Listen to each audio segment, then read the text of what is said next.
नमस्ते बच्चों। आज की तासिका में हम दिए गए रूपरेखाओं के आधार पर कहानी लेखन करेंगे। इससे पहले भी हमने दिए गए रूपरेखाओं के आधार पर कामचोर गधा इस कहानी का लेखन किया था। आज की तासिका में भी हम रूपरेखाओं के आधार पर और एक कहानी का लेखन करेंगे। कहानी लेखन की शुरुआत करने से पहले कहानी लिखने के लिए ध्यान देने योग्य कुछ बातें हैं। उन बातों के बारे में हम जानकारी लेते हैं। 1. कहानी की रूपरेखा अपने दिमाग में ठीक से बैठ जानी चाहिए। इसका अर्थ है कि कहानी का मुख्य विषय क्या है, कहानी में कौन कौन से पात्र हैं, कहानी के माध्यम से हम कौन सी सीख देना चाहते हैं। इस प्रकार कहानी की रूपरेखा अपने दिमाग में ठीक से बैठ जानी चाहिए। कहानी की शुरुआत करने से पहले कहानी के बारे में हमें ठीक से सोचना चाहिए। 2. कहानी का मुख्य विषय क्या है, इसे शुरू से अंत तक भूलना नहीं है। कहानी का जो मुख्य विषय है उस विषय को कहानी के आरंभ से लेकर अंत तक हमें भूलना नहीं चाहिए। अगर हम बीच में ही मुख्य विषय भूल जाते हैं तो हम कैसे भी कहानी लिखते जाएंगे जिसका कोई भी अर्थ नहीं होगा। इसीलिए कहानी का मुख्य विषय क्या है इसे शुरू से अंत तक हमें भूलना नहीं चाहिए। 3. कहानी का आरंभ करने के बाद उसका विकास ठीक ढंग से होना चाहिए। इसका ध्यान रखना है कि कौन सी बात पहले और कौन सी बात बाद में रहे। देखो बच्चों, जब हम कहानी लेखन का आरंभ करते हैं तो आरंभ करने के बाद उस कहानी का विकास ठीक ढंग से होना आवश्यक है। और हमें इसका भी ध्यान रखना है कि कहानी में कौन सी बात पहले आनी चाहिए और कौन सी बात बाद में आनी चाहिए, तो ये हम सही तरीके से कहानी लिख सकते हैं। 4. एक संकेत मतलब पॉइंट, एक संकेत के साथ दूसरे संकेत को बड़े ही अच्छे ढंग से जोड़ने की आवश्यकता है ताकि कहानी की सभी बातें एक दूसरे के साथ जुड़ी हुई लगे। देखो बच्चों, कहानी लेखन के लिए हमें कुछ संकेत दिए जाते हैं, पॉइंट्स दिए जाते हैं, तो एक संकेत के साथ दूसरे संकेत को हमें अच्छे ढंग से अच्छे विस्तार के साथ जोड़ने की आवश्यकता है ताकि कहानी की सभी बातें एक दूसरे के साथ जुड़ी हुई लगे। 5. कहानी में भाषा की ओर ध्यान देना चाहिए। शब्द और मुहावरों का सही उपयोग करना चाहिए। कहानी लिखते समय हमें भाषा की ओर ध्यान देना आवश्यक है। भाषा सरल और शुद्ध होनी चाहिए। कहानी में छोटे छोटे वाक्य का प्रयोग करना चाहिए। इसी प्रकार प्रभावशाली शब्दों का भी प्रयोग करना चाहिए। अगर हम कहानी में बीच बीच में मुहावरों का सही उपयोग करते हैं तो हमारी कहानी और भी प्रभावशाली बन जाती है। 6. कहानी का अंत बहुत प्रभावशाली होना चाहिए। तो बच्चों, जब हम रूपरेखा के आधार पर कहानी लेखन करते हैं तो उस कहानी का अंत भी बहुत प्रभावशाली होना चाहिए। कहानी के अंत में उस कहानी के माध्यम से हमें कुछ न कुछ सीख अवश्य ही मिलनी चाहिए। 7. कहानी का शीर्षक रोचक होना चाहिए जिसमें पढ़ने वाले के मन में कहानी की उत्सुकता बढ़े। देखो बच्चों, जब हमारी कहानी लिखकर पूरी हो जाती है तो हम उस कहानी को उचित शीर्षक देते हैं और यह शीर्षक रोचक होना चाहिए क्योंकि शीर्षक को देखकर या सुनकर लोगों के मन में उस कहानी के प्रति उत्सुकता बढ़नी चाहिए। इसीलिए कहानी का जो शीर्षक है वह रोचक होना चाहिए। तो बच्चों, इन सभी बातों को ध्यान में रखकर हमें कहानी का लेखन करना चाहिए, तो ही हमारी कहानी रोचक और प्रभावशाली बन सकती है।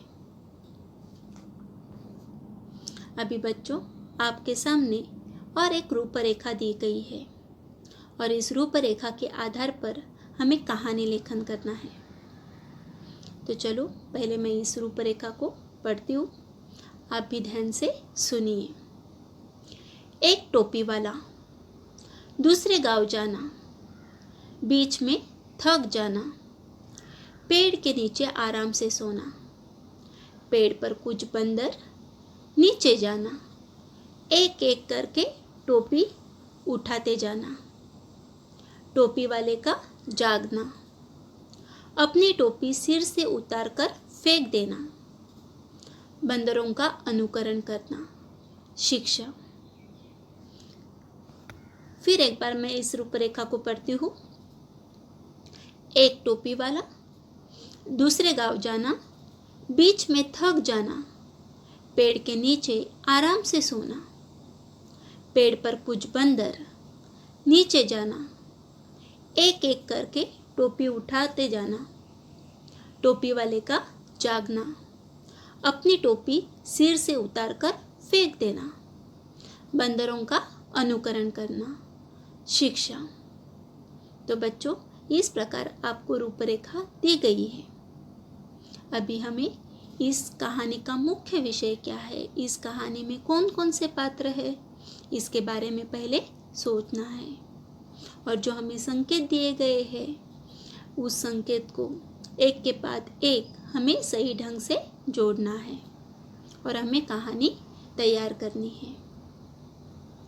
तो कहानियाँ लिखने का आरंभ करने से पहले हमें उस कहानी के बारे में कल्पना करनी है, कहानी के बारे में दिमाग में पहले सोचना है, उसी के बाद हमें कहानी का आरंभ करना है। तो चलो इस रूपरेखा के आधार पर हम इस कहानी की कल्पना करते हैं। चुन्नीलाल नाम का एक सौदागर था।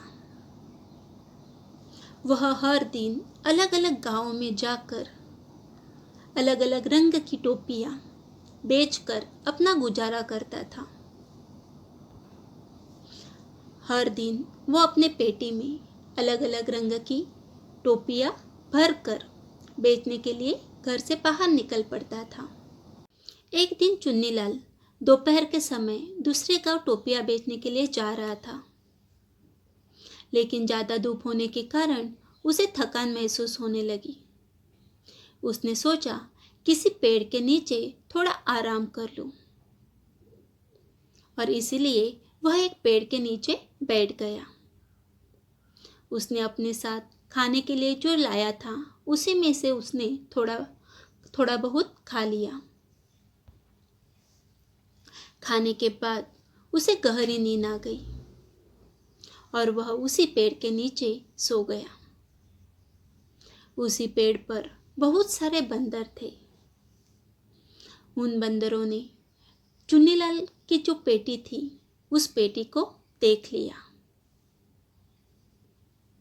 और उस बंदरों के मन में उत्सुकता निर्माण हुई कि उस पेटी में क्या होगा। और यह देखने के लिए एक एक बंदर करके सब बंदर पेड़ से नीचे आ गए।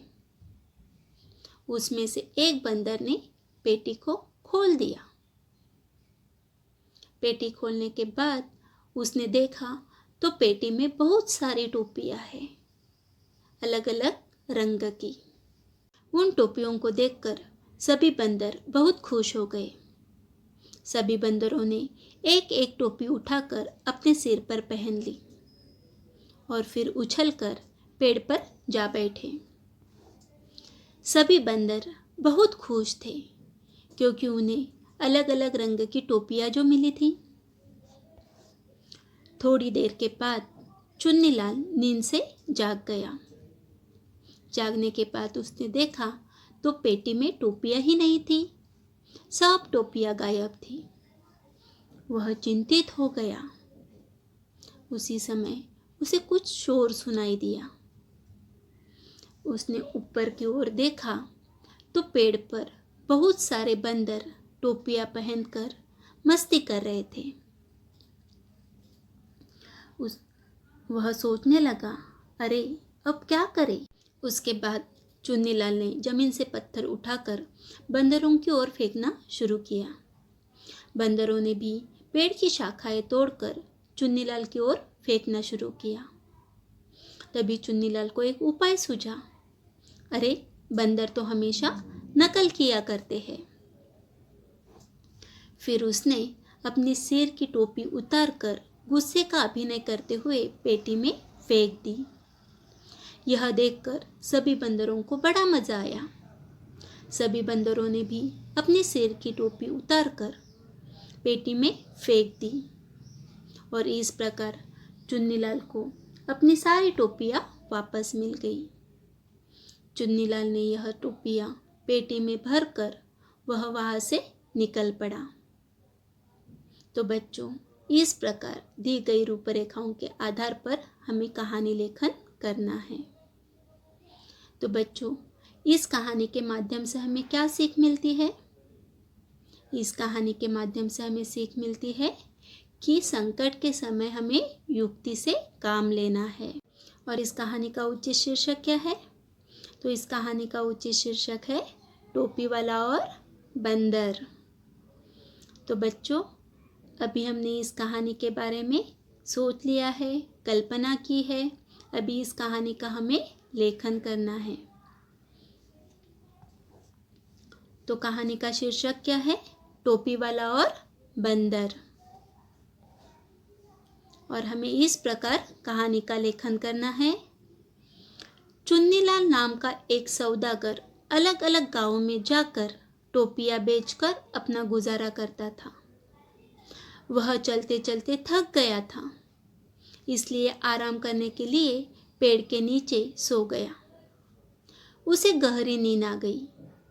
पेड़ पर कुछ बंदर बैठे थे। वे नीचे उतर आए। उन्होंने सौदागर की पेटी खोलकर सब टोपियां निकाली। सबने एक एक कर अपने सिरों पर टोपियां पहन ली और वापस उछलकर पेड़ पर चढ़ गए। जब सौदागर की आँख खुली, तब टोपियों को फैली हुई देखकर वह घबरा गया। जब उसकी नज़र पेड़ पर बैठे बंदरों पर पड़ी तो बेचारा दुखी हो हुआ। अब क्या करे? उसने पत्थर उठाकर बंदरों की तरफ फेंके। बंदरों ने पेड़ की शाखाएं तोड़कर वैसे ही नकल करते हुए उसकी तरफ फेंकी। अचानक सौदागर को एक उपाय सूझा। वह समझ गया कि बंदर हमेशा नकल किया करते हैं। तुरंत उसने अपनी टोपी सिर से उतारकर गुस्से का अभिनय करते उसे जोर से पेटी में फेंक दी। बंदरों को बड़ा मजा आ गया। एक एक करके सभी बंदरों ने अपने सिरों की टोपी उतारकर गुस्से का अभिनय करते हुए पेटी में फेंक दी। सौदागर इससे बड़ा खुश हो गया। भगवान का लाख लाख धन्यवाद मानकर वह पेटी उठाकर वहाँ से चल पड़ा। और इस कहानी से क्या सीख मिलती है? तो इस कहानी से जो हमें सीख मिलती है वह है संकट में युक्ति से काम लेना चाहिए। तो बच्चों, फिर एक बार मैं इस कहानी को पढ़ती हूँ, ध्यान से सुनिए। इस कहानी का शीर्षक है टोपी वाला और बंदर। चुन्नीलाल नाम का एक सौदागर अलग अलग गांवों में जाकर टोपियां बेचकर अपना गुजारा करता था। वह चलते चलते थक गया था, इसलिए आराम करने के लिए पेड़ के नीचे सो गया। उसे गहरी नींद आ गई। पेड़ पर कुछ बंदर बैठे थे। वे नीचे उतर आए और उन्होंने सौदागर की पेटी खोलकर सब टोपियां निकाली। सबने एक एक कर अपने सिरों पर टोपियां पहन ली और वापस उछलकर पेड़ पर चढ़ गए। जब सौदागर की आँख खुली, तब टोपियों को फैली हुई देखकर वह घबरा गया। जब उसकी नज़र पेड़ पर बैठे बंदरों पर पड़ी तो बेचारा दुखी हुआ। अब क्या करे? उसने पत्थर उठाकर बंदरों की तरफ फेंके। बंदरों ने पेड़ की शाखाएं तोड़कर वैसे ही नकल करते हुए उसकी तरफ फेंकी। अचानक सौदागर को एक उपाय सूझा। वह समझ गया कि बंदर हमेशा नकल किया करते। तुरंत उसने अपनी टोपी सिर से उतारकर गुस्से का अभिनय करते उसे जोर से पेटी में फेंक दी। बंदरों को बड़ा मजा आ गया। एक एक करके सभी बंदरों ने अपने सिरों की टोपी उतारकर गुस्से का अभिनय करते हुए पेटी में फेंक दी। सौदागर इससे बड़ा खुश हो गया। भगवान का लाख लाख धन्यवाद मानकर वह पेटी उठाकर वहां से चल पड़ा। शिक्षा, संकट में युक्ति से काम लेना चाहिए। तो बच्चों, इस प्रकार आपको रूपरेखा के आधार पर कहानी लेखन करना है। और बच्चों, आप सभी को हिंदी ग्रामर नोटबुक में इस कहानी की रूपरेखा, कहानी का शीर्षक, कहानी और कहानी से मिलने वाली शिक्षा, यह सब लिखना है। धन्यवाद।